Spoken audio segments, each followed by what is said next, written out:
Okay, so the next one is Amelia Earhart. Amelia Earhart is a very well known aviator, and this is one of the most inspirational pilots I can think of for what she did for aviation and then also women in aviation. It was really kind of cool. I think it's pretty sweet, and she's probably one of the best ones.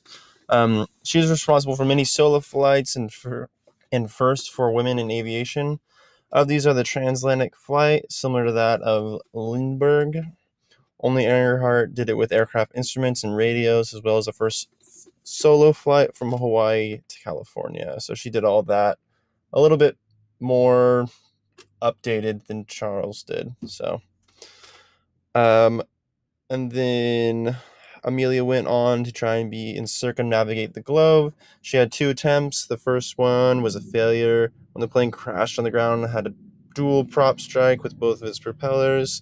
This caused the plane to be out of commission and needed maintenance. Along with this problem, one of the radio's operators took a leave of absence, leaving only Earhart with one of her uh, operators on board, which is kind of a bummer. For the second attempt on July 2nd, 1937, Earnhardt had trouble with her radio and could not hear communication needed to direct her aircraft to Howard Island.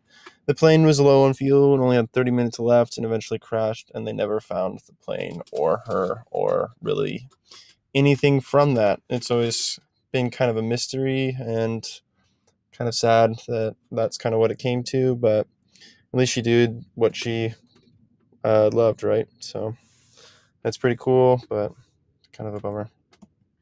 So this is kind of a map of where they think she lost or she got lost. So she was coming from Leh here, just north of Australia there. And then she was coming towards Howard Island, and she was within 200 miles of Howard Island, they said. And she lost radio communication with Howard Island. And you can kind of imagine once you get lost out there, it's kind of a needle in a haystack, really. You're not going to find Howard Island, and you missed it, and then you're going to go too far, and you'll eventually crash, which is a bummer, but it's the truth.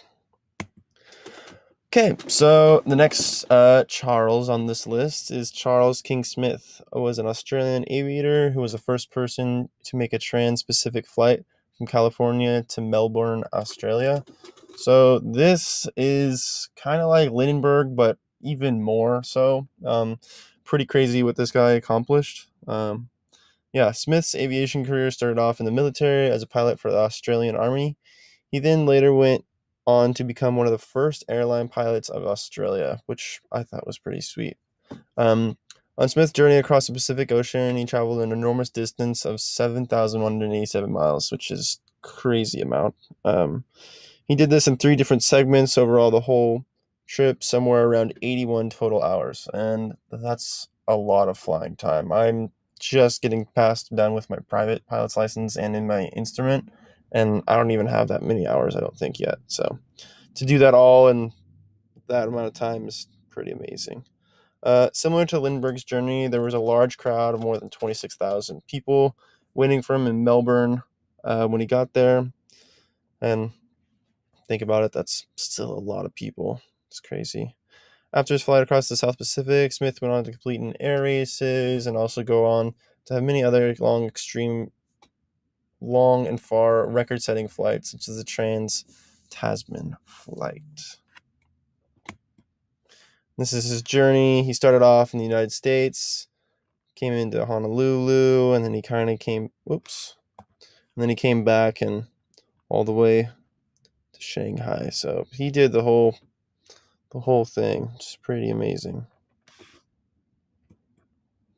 And then there you go. There's my works cited page. Thank you.